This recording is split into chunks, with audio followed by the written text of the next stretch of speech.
Ayan mga kalapatids, magandang araw po sa inyong lahat mga kalapatids. So ayan, nagpapatoka tayo ng ating mga alaga.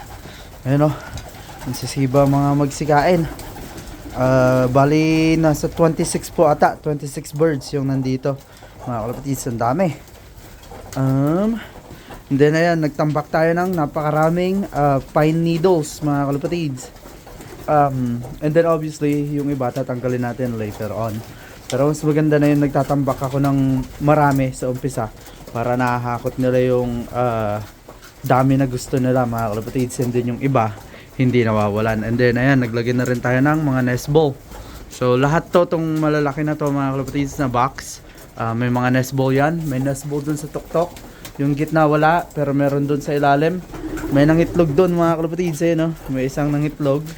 May nest ball dun, wala. May nest ball and may nest ball. So, ayan ang nangyari dito ngayong araw mga kalapatids sa ating mga ibon. Bakit ayaw mong kumain dun sa kabila? So, ayan mga kalapatids, oh. Ayan, ito nyo sila, nag-aagawan. Mga, parang yung gutom na gutom sila mga kalapatids. Pero hindi nagugutuman yung mga ibon mga kalapatids.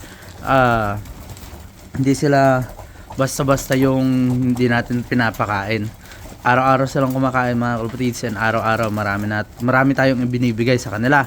Pero dahil nga sa alam nila yung oras na dapat kumain sila is nag-a-acting sila na gutom, parang naagawan kumbaga. And then pagka excuse me, pagka tapos nilang kumain, ayan, mga magsisibalikan na sa mga nest boxes yan mga kalapatids. And then papahiwatig na, ready to breed na nga sila. Hindi ko alam kung kaninong itlog yan mga kalapatids, yun nasa dulo na yan. Pero kanina naglinis nga tayo, kinudkod natin yung mga nest box, and then nilagyan natin ng nest ball. Naglagay tayo ng konting bagong pellets mga kalapatids. Ayan, makikita nyo. Tinanggal natin yung mga big droppings dito, yung mga buo-buong droppings mga kalapatids. Ano pa ba dito mga kalapatids? Ayan, nasayang yung naglagay pa tayo ng isang nest ball doon ngayon, pero nasayang yung dalawang itlog nila mga kalapatids, parehas nabasag. Ewan ko kung anong nangyari. Kahapon okay naman yung mga itlog nila, or itlog nilang isa. And then ngayon nung naglinis tayo dito mga kalapatids, nakita ko basag na yung itlog doon, nandun na sa ilalim. So ewan ko kung ano nangyari sa kanila. Then dito medyo naman yun, nandito medyo settled, mas na sila, parang mas ano bang tawag doon, parang tame, mas ma-tame na sila mga kalapatids. Mas hindi na sila masyadong takot kumbaga yung ugali nila, dahil ayan may mga nangitlog na nga.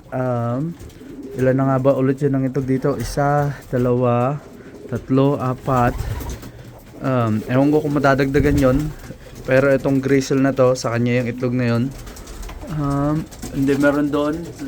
Ayan, dito 6, 7, may itlog yan. 8. Nasaan yung pang siyam? Bali siyam tong mga to tama ba? 1, 2, 3, 4, 5, 6, 7, 8. 8 lang pala. Kala ko siyam. So bali 8 8 pares mga kalapatids.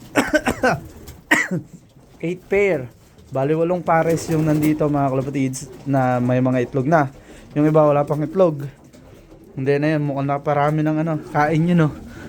Yung isang blue check natin, ang taba ng ayan, taba ng butche. Mukhang naparami ng kain. Ayan, ganda ng yan, dibdib, tsura. And then ayun yung mga iba nating mga ibon. Then ayun nga, naghakot na nga sila karamihan. Hopefully yung iba, ayun, mukhang magpapares yan, at saka yung bluebird na yun, ewan ko lang. Pero ayun, nakita nyo mga kalapatids, gustong kumain ng grapes. Grapes yun yung mga kalapatids, yan nandyan, grapes. Nagbigay tayo ngayong araw. So ayan ang update dito sa ating mga alaga. And then, pero mainly nga mga kalapatids na ginawa natin ngayong araw is dito. Dito sa mga ibon na to. Dito sa side na to mga kalapatids. Ayun, makikita nyo. Kanina, nung nag-uumpisa pa lang silang kumain, kala mo naaagawan ng pagkain mga kalapatids. Tapos dito, ayan, napakarami pa rin pagkain. So, wala pa rin nakaupo rin sa itlog na yon. Hinihintay-hintay lang natin ng konti. Then ayun, no, may namamara ako rin, no. Ayan, mukhang yung dalawa na yun ang magpapares mga kalapatids. Ayan.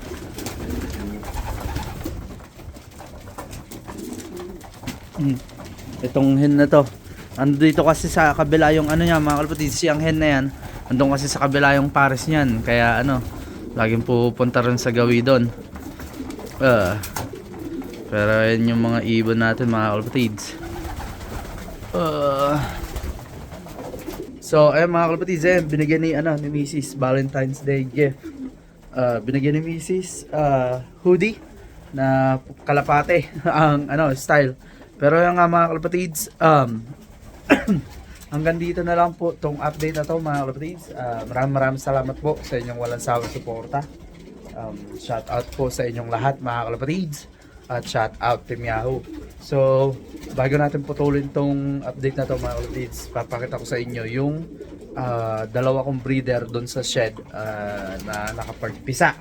Nakapagpapisa tayo ng mga itlog ngayong araw mga kalapatids. So, puputulin ko muna saglit to and then babalik ako sa inyo mga kalapatids.